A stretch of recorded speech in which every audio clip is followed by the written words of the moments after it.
Students, in this video on electromagnetic induction, we will study Faraday's experiments, laws of electromagnetic induction, Lenz law, motional EMF, and the numerical problems based on them. So we start with the first topic called magnetic flux, and it is similar to electric flux. So magnetic flux through any surface is the number of magnetic field lines passing normally through that surface. Exactly same definition as for electric flux. So if we have magnetic field B in any region and an area ds, and the area vector is ds, so the reciprocal has been printed here, then the scalar product of magnetic field and area vector gives the magnetic flux. The angle between the two vectors is theta. So the magnetic flux phi b is represented by b dot ds or b ds cos theta. Right? And now the direction of this ds is along the normal to the surface and always directed outwards. So the area vector is directed outwards. It can never be directed inwards. So magnetic flux is a scalar quantity. Its SI unit is Weber. Its CGS unit is Maxwell. And 1 Weber is 10 raised to the power 8 Maxwell. Now important point to note here is that when this theta is 0 degree or 180 degree, that means this area vector ds is parallel to magnetic field, then maximum magnetic field lines will pass through it, or magnetic flux will be maximum, right? In that case it is going to be bds directly. And when this theta is 90 degree, cos 90 is 0, so magnetic flux is 0. And theta 90 means no magnetic field line will pass through this area vector. If this area vector is placed like this in the plane of the paper, and if the magnetic field is also in the plane of the paper, then area vector will be normal to the plane of the paper. So no line will pass through this area vector and magnetic flux will be 0. So these are the special cases here. And now the same special cases. Okay, Faraday's experiment. See, in the previous unit, we have seen that every current carrying conductor produces magnetic field around it, whatever be its shape or size. If it is a straight conductor, you get these circular magnetic field lines. If it is a circular conductor, then you get magnetic field lines inside it. See, whatever be the shape, you get magnetic field lines inside it. So,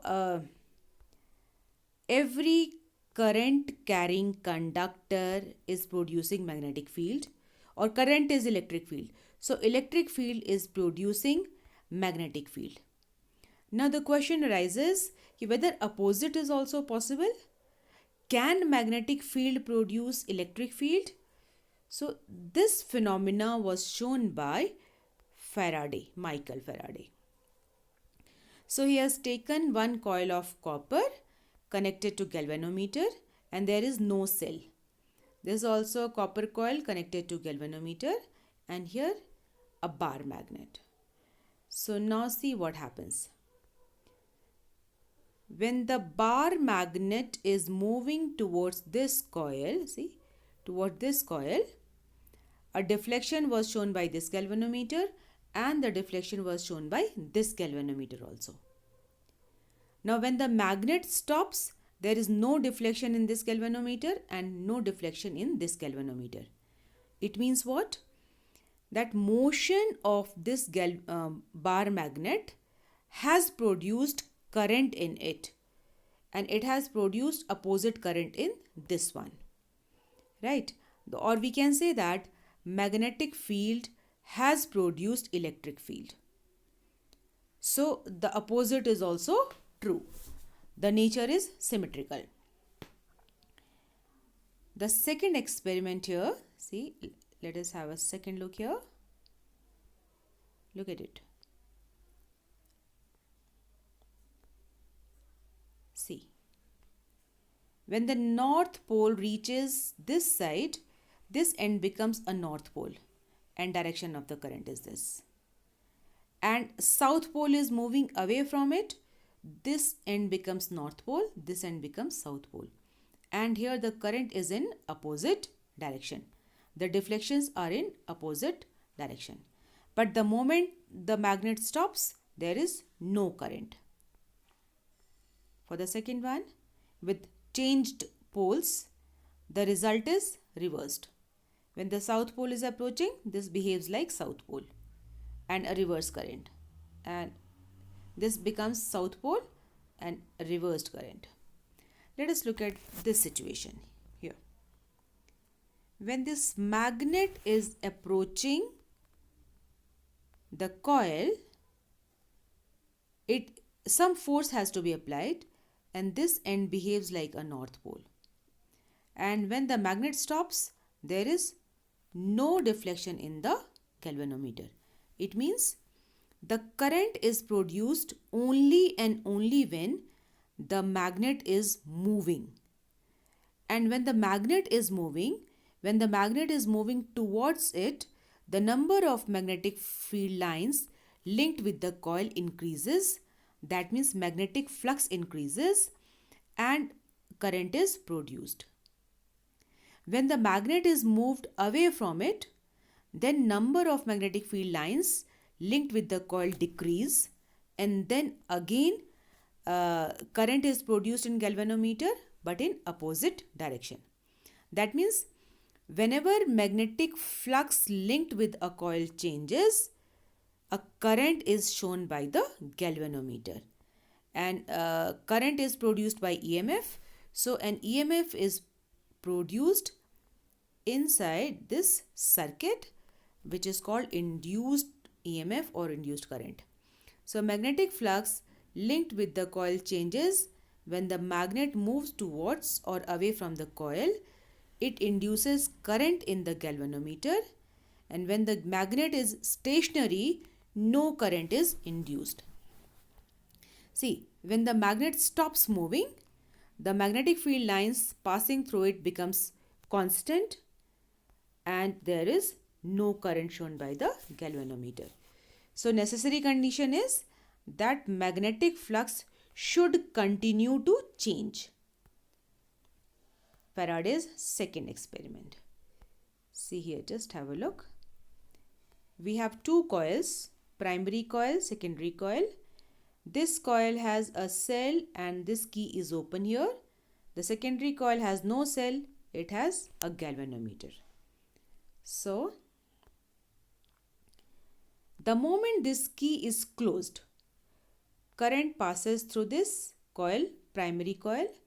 So its magnetic field will increase. See, magnetic field in a solenoid is given by mu naught Ni, right? So initially this current is 0. As this current increases, its magnetic field inside this increases, and that magnetic field is linked with the secondary coil also. So that also increases. So magnetic flux linked with the secondary coil increases. So EMF is induced in it and a current is shown by the galvanometer. Now once the magnetic field in this becomes constant, this magnetic flux also becomes constant and galvanometer shows 0 deflection.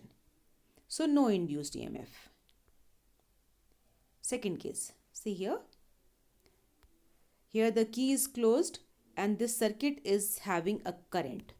So this circuit is having current means it has constant magnetic field in its core, and that constant magnetic field is linked with the secondary. So that is also constant. So galvanometer is showing no deflection. Now, when this key is opened, the current in this primary circuit decreases from a maximum value to 0. So its magnetic field decreases from maximum value mu naught Ni to 0. So that means the magnetic field linked with this secondary coil decreases. So changing magnetic field and changing magnetic flux produces induced EMF or induced current in galvanometer. But here it is in opposite direction. Right? So the same thing. When the primary circuit is closed, current grows from 0 to a maximum value.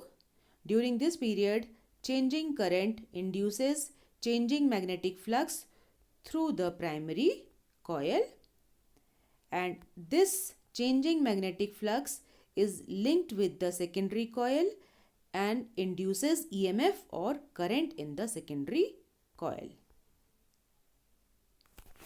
So based on observations of these experiments, some inferences were taken that the induced EMF is produced only when there is relative motion between the coil and the magnet.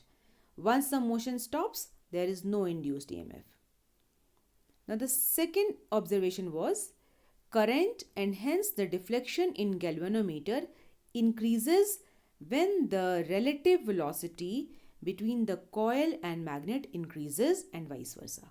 That means if this coil is there, if the magnet is coming fast to it, the magnetic field lines will change very fast and the current induced is large.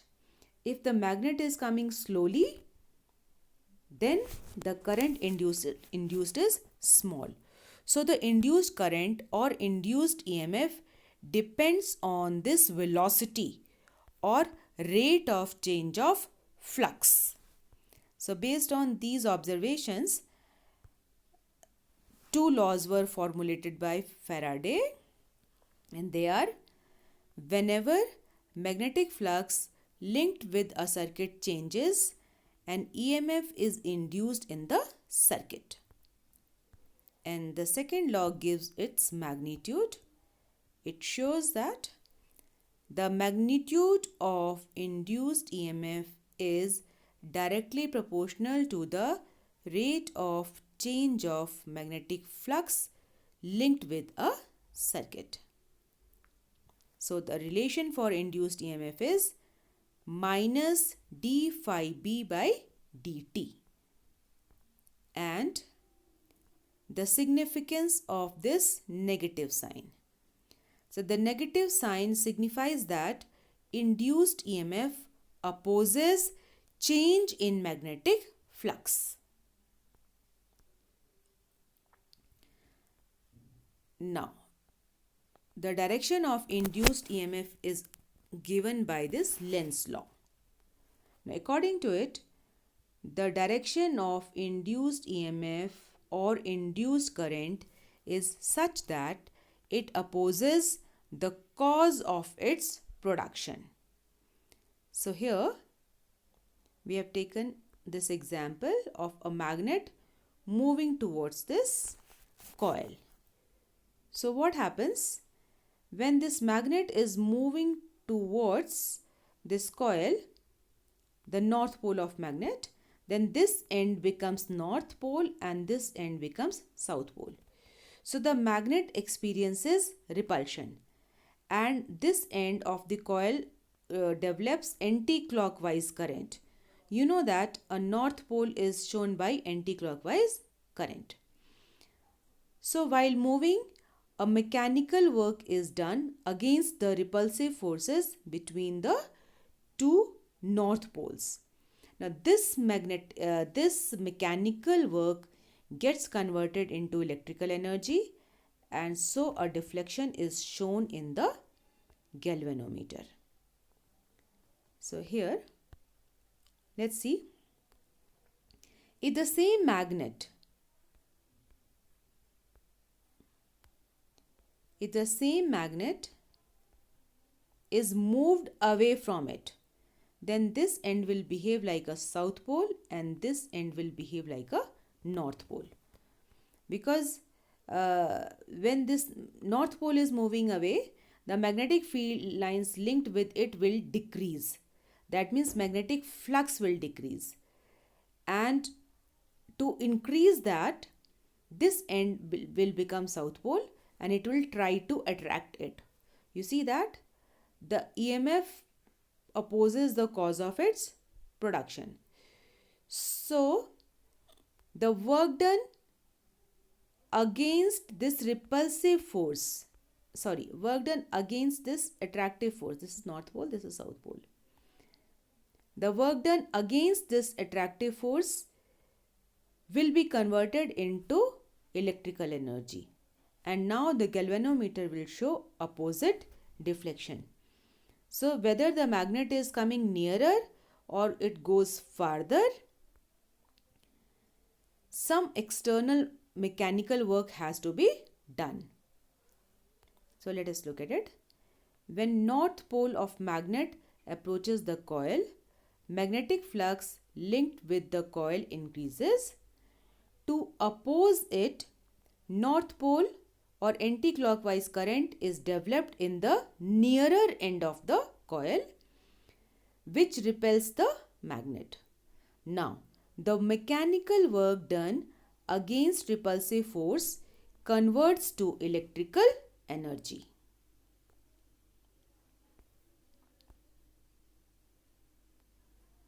So, when north pole of magnet is moved away, the opposite happens, as I told you.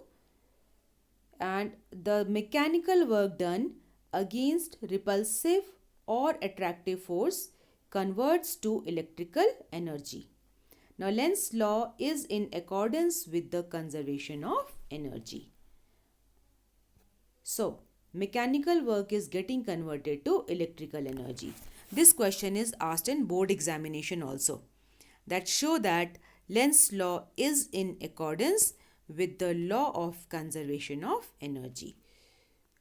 So you have to show this experiment. So here is a problem based on Lenz's law.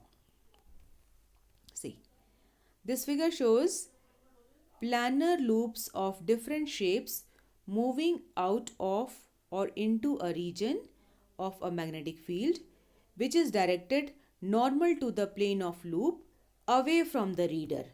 That means normal to this plane and directed inwards, right? Determine the direction of induced current in each loop using Lenz's law. So in your book, 3 loops are given, 1, 2, 3. I have added the 4th one. So let us check each one of them. Let me begin with this one. This rectangular loop is entering inside the magnetic field. So the magnetic flux linked with this area is increasing. And according to Lenz's law, the induced current must oppose this increase. So the direction of induced current should be such that its magnetic field should be opposite to this magnetic field. Now this magnetic field is directed inwards. So that magnetic field due to induced current should be outwards, right? And if you use your right hand rule, that means if you curl the fingers of your right hand in anti-clockwise direction and your thumb is directed away from the paper, directed outwards from the paper, then the thumb will show the magnetic field which is required, and the sense of curling of your fingers will give the current. So that makes it anti-clockwise. So you will get anti-clockwise current in this loop. And the magnetic field due to this anti-clockwise current will be outwards, opposite to this magnetic field. Right?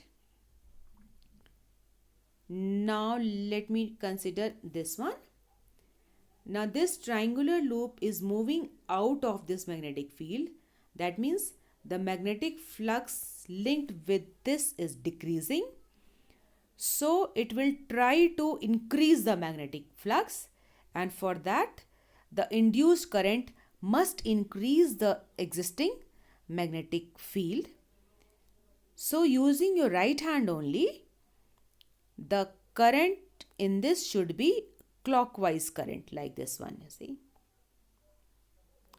The current should be clockwise, like this one. If you curl the fingers of your right hand along this sense, along clockwise, then your thumb will point inside, which is direction of magnetic field. So the flux will try to increase. So while entering inside, it is anti-clockwise. While going out, it is clockwise. Now what about this fourth one which I have added? See, this circular loop is moving within this magnetic field only, and its area is constant. So the magnetic flux through this loop is constant throughout. Therefore, the induced EMF is minus d phi by dt. Now the flux is constant, so induced EMF is constant. If the EMF is constant, the induced current is also 0. Induced EMF is 0. E is equal to minus d phi by dt. So when this phi is constant, its differentiation will be 0. So induced EMF in this is 0. Induced current is also 0. And this fourth one is moving out of magnetic field, so it will have same result as that for the second one. Now let's see how we write the answers. See, the loop is entering in the magnetic field, so magnetic flux is increasing.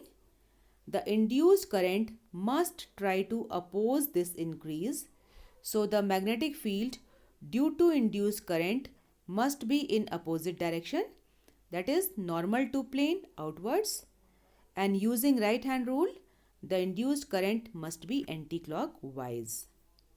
So this is the case of the first one. For the second, it is just the opposite. The loop is leaving the magnetic field, so magnetic flux is decreasing, and the induced current must try to oppose this decrease.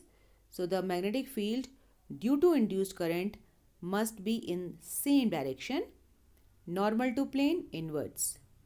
Using right hand rule, the induced current must be clockwise. For the fourth one, the loop is moving within the magnetic field, so magnetic flux is not changing. So the induced EMF or current must be 0. See, d phi by dt is 0. And for the last one, the third one, you get the same as the second case. And now comes an unsolved problem from your NCERT book only. So let us have a look. Use Lenz law to determine the direction of induced current in the situations described in this figure. Now first situation is a wire of irregular shape, this one, is turning into circular shape. And the second one is a circular loop is deformed into a narrow loop. So just look at the problem first.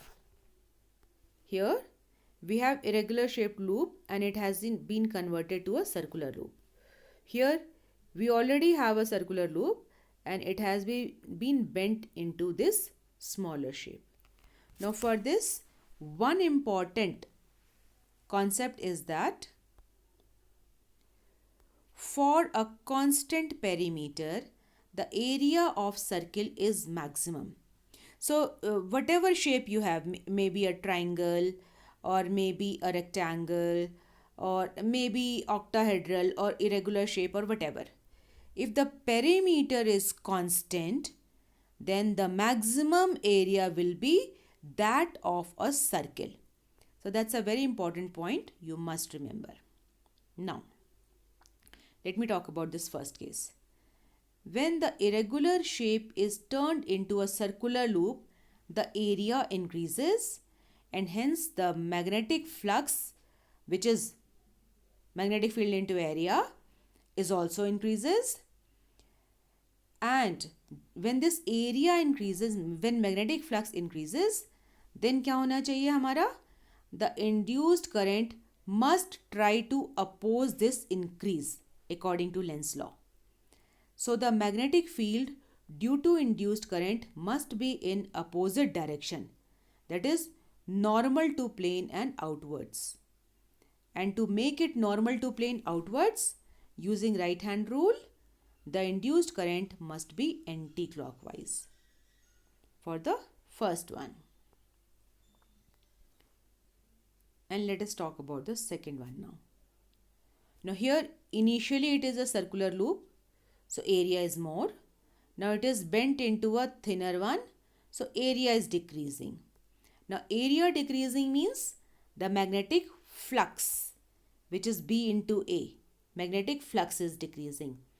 So when the magnetic flux is decreasing, it will try to increase the existing magnetic field.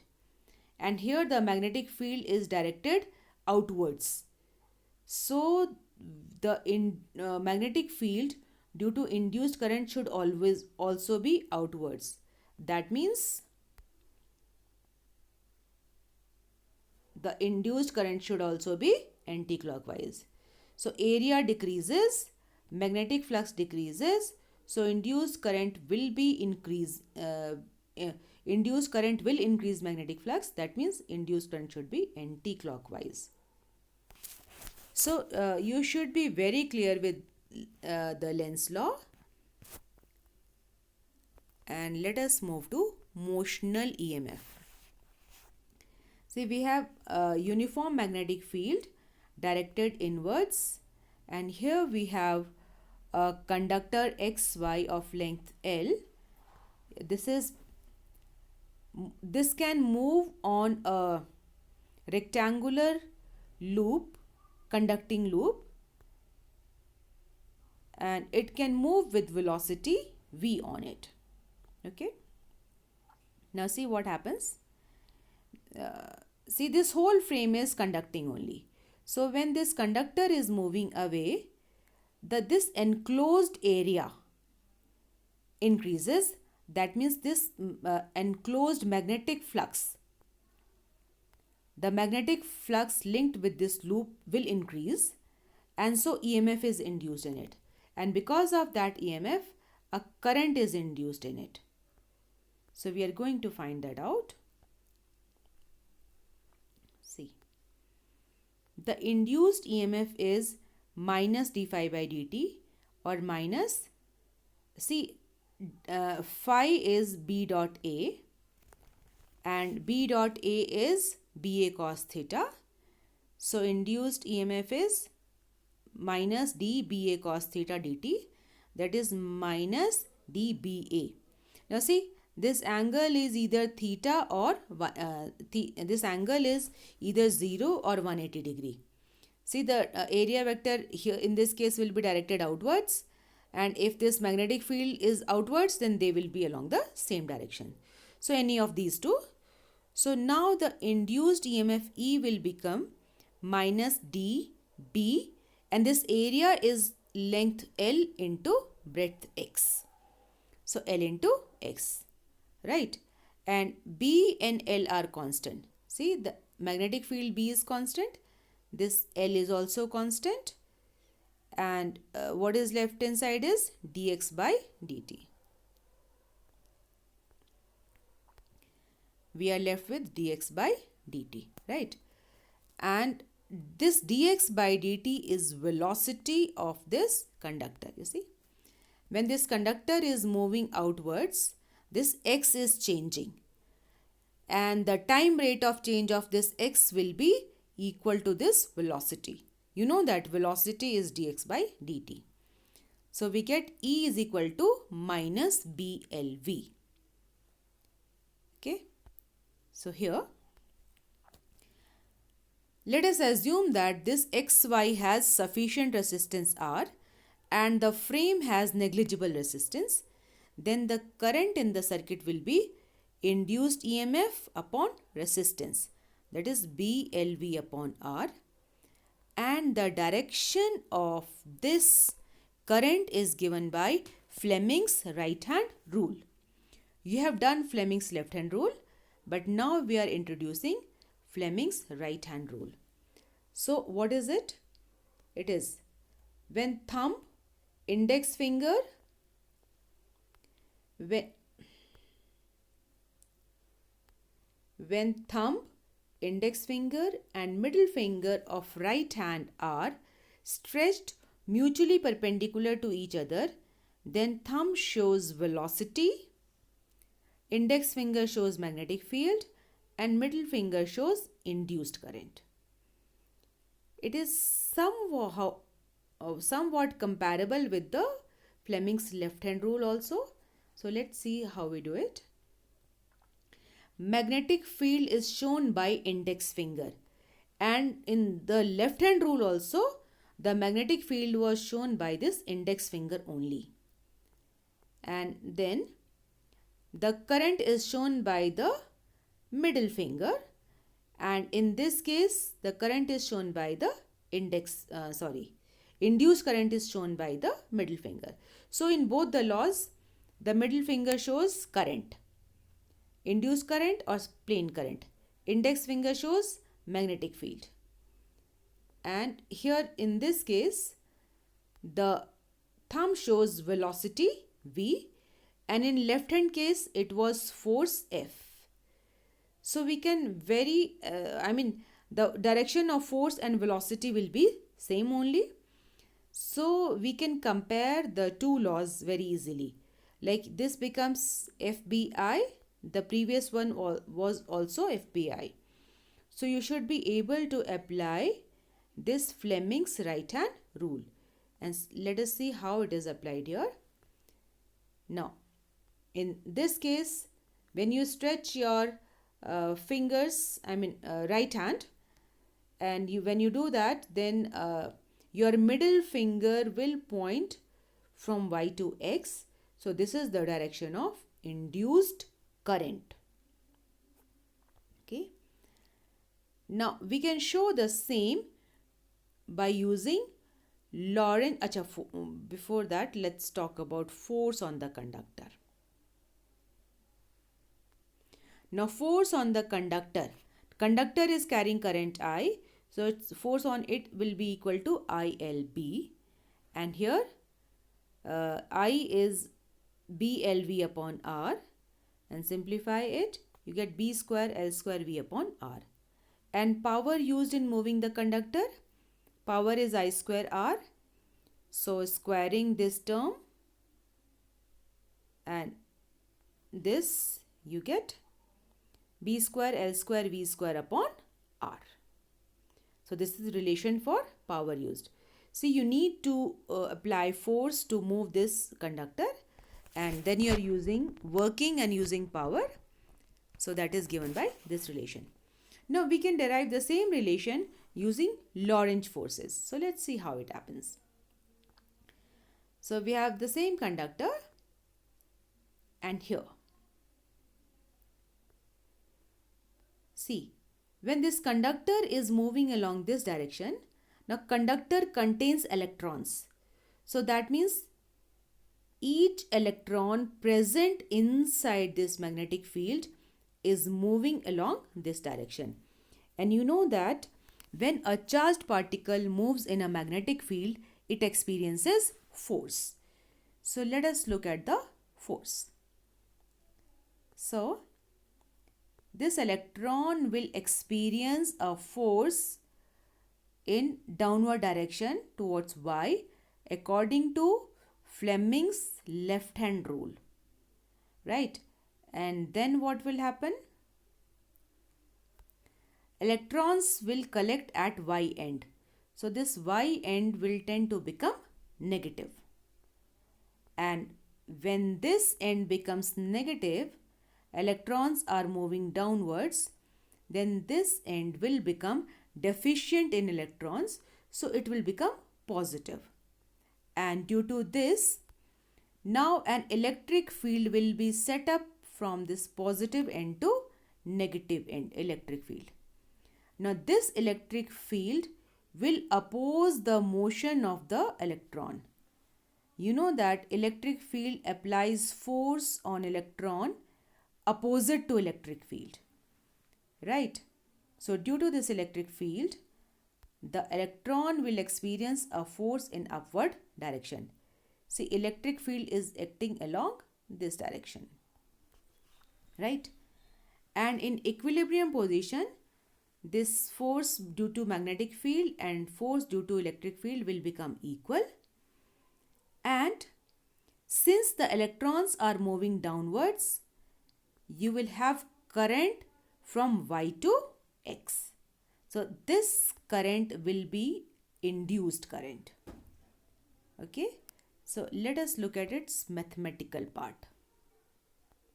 Here. Force exerted on each free electron by magnetic field FB is equal to E V cross B along XY according to Fleming's left hand rule. Now electrons accumulate at Y end, making it negative here. Now due to deficiency of free electrons, X end becomes positive. So electric field E is set up along XY direction. Now force on electron due to electric field is EE along YX opposite direction. In equilibrium, FB is equal to minus FE or EVB is equal to EE. Now let us talk about this electric field. Here, if the potential difference between these two ends, see this end is negative, this end is positive, so there is potential difference between them and the length is L, then electric field will be V upon L. You know that electric field is minus dV by dr. So here the potential difference is V and the separation is L, so minus V upon L. So in place of electric field, we write V upon L. And then you simplify, cancel out E, you get V is equal to BLV. So the induced EMF V is equal to BLV. It is the same relation as in the previous case. And current flows from Y to X opposite to flow of electrons, and it is given by the Fleming's right hand rule. See, we started from left hand rule and we reached the right hand rule. And another interesting thing to note here is that the current is moving from negative end to positive end, or lower potential to higher potential. So this conductor is behaving like a cell. See, if you have a cell and you have this positive electrode and then you have negative electrode, then within the cell current moves from negative electrode to positive electrode. So this will behave like a cell. And that's a very important point to note here is that induced current moves from negative end to positive end. This often creates confusion. Okay. This is a very interesting derivation and you get numerical problems also based on it. So let's see what it is. Induced EMF across ends of a metallic rod rotated in a circular plane on a metallic rim in a plane normal to uniform magnetic field. So here we have a uniform magnetic field B, and this is a metallic rim, and we have a rod of length L which is rotated along this direction, right? It is fixed at the center, and this is the free end which is rotating here. Okay, so I hope the situation is clear. So it is rotated anti-clockwise here as we have shown. Now, if the angular velocity of this rotation is omega, then the linear velocity of this end, say v is equal to r omega, this relation you have done, and here the radius is L. So the linear velocity of this is L omega. Okay, and here this end is at rest 0. This has linear velocity L omega. We can find out the average velocity of this rod. So you can see the rod is fixed at the center, velocity 0, length of rod is L, angular velocity of rod is omega, linear velocity at the end is L omega. So average velocity of the rod is 0 plus L omega upon 2, and the relation for induced EMF is BLV. So in place of V you can put L omega upon 2. So relation for induced EMF in this rod is half B L square omega. So this is a very important and simple derivation, and you get numerical problems based on it. So with this I come to the end of this unit, this video, and in the next video I will take up numerical problems based on them. Thank you for watching.